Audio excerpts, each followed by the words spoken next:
నిన్న రాహుల్ గాంధీ బీహార్ లో ప్రచారం చేస్తూ చెరువులో దూకడం జరిగింది మత్స్యకారులతోటి. ఎలా అనిపిస్తుంది? మీరు కూడా ఒక ఫిషరీస్ చైర్మన్ కదా. చాలా హ్యాపీగా అనిపిస్తుంది. ఎందుకంటే ఫిషరీస్ డిపార్ట్మెంట్ ని స్థాపించి కాంగ్రెస్ పార్టీ ద్వారా గతంలో లేకుండే కేవలం ఎస్సీ ఎస్టీ బీసీ మైనార్టీ ఉండే. స్పష్టంగా రాహుల్ గాంధీ గారి ఒక ఆదేశాల మేరకి 2017 సంవత్సరంలో భారతదేశం వ్యాప్తంగా ఫిషర్మెన్ మత్స్యకార కాంగ్రెస్ అని చెప్పి ఒక విభాగాన్ని ఏర్పాటు చేయడం, ఆ నమ్మకమైన వ్యవహారంతో నన్ను తెలంగాణ రాష్ట్రానికి చైర్మన్ గా చేయడము, తెలంగాణ రాష్ట్రంలో కాంగ్రెస్ పార్టీ అధికారం రావడం, తద్వారా నన్ను తెలంగాణ ఫిషరీస్ డిపార్ట్మెంట్ గవర్నమెంట్ శాఖకు చైర్మన్ చేయడం, ఒక మత్స్యకార కుటుంబాన్ని స్పష్టంగా పైకి తీసుకురావాలి, మత్స్యకార కుటుంబాలను రాజకీయంగా పైకి తీసుకురావాలి, మత్స్యకార కుటుంబాలను ఆర్థికంగా సామాజికంగా తీసుకురావాలనే ఉద్దేశంతో అప్పుడు నిర్మించిన సంస్థకు ఒక నాలాంటి ఒక కాంగ్రెస్ పార్టీ కార్యకర్త ఒక రాష్ట్ర స్థాయి చైర్మన్ చేయడం అంటే అది రాహుల్ గాంధీ గారి యొక్క సేవా దృక్పథం కానీ రాజకీయ కోణం కానీ అదేవిధంగా ఆయన ముందు ఆలోచన విధంగానే వచ్చినది. ఇప్పుడు ఎక్కడ ఏ పార్టీ లేదు, మత్స్యకార విభాగం కాంగ్రెస్ పార్టీలో ఉంది. ఫిషరీస్ ఫిషర్మెన్ ఉమెన్స్ అందరినీ కాంగ్రెస్ పార్టీ హక్కును చేర్చుకునే విధంగా ముందుకెళ్ళినందుకు మత్స్యకారులకు మద్దతుగా మత్స్యకారులకు వారికి కుటుంబ సభ్యులుగా భావించి నిన్న చెరువులు దిగడం, వాళ్ళతో చేపలు పట్టడం అంటే కూడా చాలా అదృష్టంగా భావిస్తున్నాము. దీని ద్వారా స్పష్టంగా తెలిసింది మత్స్యకారులు కాంగ్రెస్ పార్టీకి అండగా, కాంగ్రెస్ పార్టీకి దండగా, కాంగ్రెస్ పార్టీకి మణిహారంగా ఉండబోతున్నారు అని. అంత పెద్ద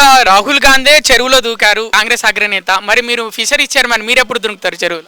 దుంకడం అని కాదు, సమయం బట్టి సందర్భం బట్టి దిగుతాము. ఇప్పుడు అంత పెద్ద నాయకుడు దిగినా మేము దిగుతాము, 100% దిగుతాము. దానికి అంటే పెద్ద ఎత్తున చెరువులలో వేస్తున్నారు కదా చేప పిల్లల్ని, మరి మీరు కూడా చెరువులో దిగాల్సిన టైం వచ్చింది అనుకుంటున్నారు. 100% దిగుతాము, సమయం వచ్చినప్పుడు, సందర్భం వచ్చినప్పుడు.